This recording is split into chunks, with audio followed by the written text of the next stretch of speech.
사사기 19장. 그 당시에 이스라엘에는 왕이 없었습니다. 한 레위 사람이 에브라임 산간지대 외딴 곳에서 살고 있었습니다. 그는 유다 베들레헴에서 온 첩 하나를 얻었습니다. 그러나 그의 첩은 그에게 나쁜 일을 하고는 그를 떠나 유다 베들레헴에 있는 자기 아버지의 집으로 가버렸습니다. 그녀가 그곳에 가 있은 지 4개월이 됐습니다. 그녀의 남편이 그의 하인과 함께 당나귀 2마리를 끌고 그녀를 찾아가서 돌아오라고 설득했습니다. 그 여인이 그를 자기 아버지의 집으로 데려오자 그녀의 아버지는 그를 보고 반갑게 맞이했습니다. 그의 장인, 곧 그 젊은 여자의 아버지가 그를 붙잡아서 그는 그와 함께 3일을 지냈습니다. 그들은 먹고 마시고 그곳에서 머물렀습니다. 4일째 되는 날 그들은 아침 일찍 일어났고 그는 떠날 준비를 했습니다. 그러나 그 젊은 여자의 아버지가 그의 사위에게 말했습니다. 빵 몇 조각을 좀 먹고 기운을 차린 다음에 가게. 그리하여 그 2사람은 함께 앉아 먹고 마셨습니다. 그 젊은 여자의 아버지가 그 사람에게 말했습니다.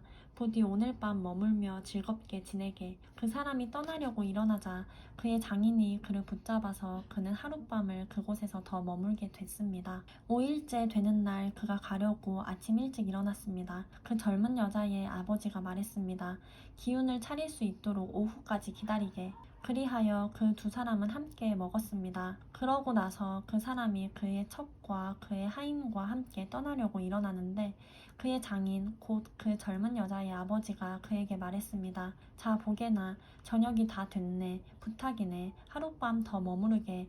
여기서 하룻밤 머물면서 즐겁게 지내게.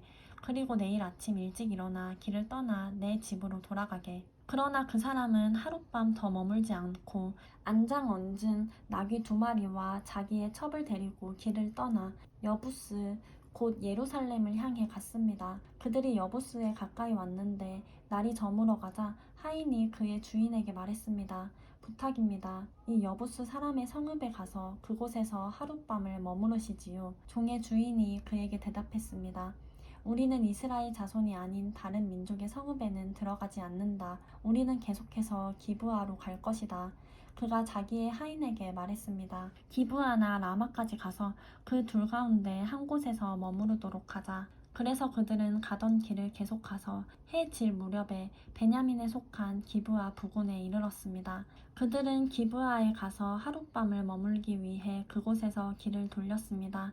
그들이 가서 그 성읍의 광장에 앉아 있었지만 자기 집에서 하룻밤 재워줄 사람은 하나도 없었습니다. 저녁이 돼 한 노인이 일을 끝내고 들판에서 돌아오고 있었습니다. 그 사람은 에브라임 산간지대 출신으로 기브아에 살고 있는 사람이었습니다. 그곳 사람들은 베냐민 사람들이었습니다. 그가 성읍의 광장에 여행객이 있는 것을 보았습니다. 그 노인이 말했습니다. 어디로 가는 길이요? 어디에서 왔소? 레위 사람이 그에게 말했습니다. 우리는 유다의 베들레헴에서 와서 에브라임 산간지대 외딴 곳으로 가는 길입니다. 제가 그곳 출신입니다. 유다의 베들레헴에 들렀다가 여호와의 집으로 가는 중입니다. 그런데 저를 광장에서 자기 집으로 데려가려는 사람이 아무도 없습니다. 우리는 나귀를 먹일 집과 여물이 있을 뿐 아니라 당신의 종과 당신의 하녀와 우리의 하인이 먹을 빵과 포도주도 있습니다. 우리에게 부족한 것은 아무것도 없습니다. 노인이 말했습니다. 당신이 편안하기를 바라오. 그러나 당신이 필요한 것은 내가 책임지겠소. 그저 광장에서 하룻밤 머무는 일만은 하지 마시오. 그래서 그 노인은 그를 자기 집으로 데려갔습니다. 그곳에서 나귀들에게도 먹이를 주었습니다. 그들은 발을 씻고 나서 먹고 마셨습니다. 그들이 이렇게 즐기고 있을 때 그 성읍의 불량배들이 그 집을 둘러싸고 문을 두드리며 집주인인 그 노인에게 소리쳤습니다. 당신 집에 온 그 사람을 데리고 나오시오. 우리가 그와 관계를 가질 것이요. 그 집주인이 밖으로 나가 그들에게 말했습니다.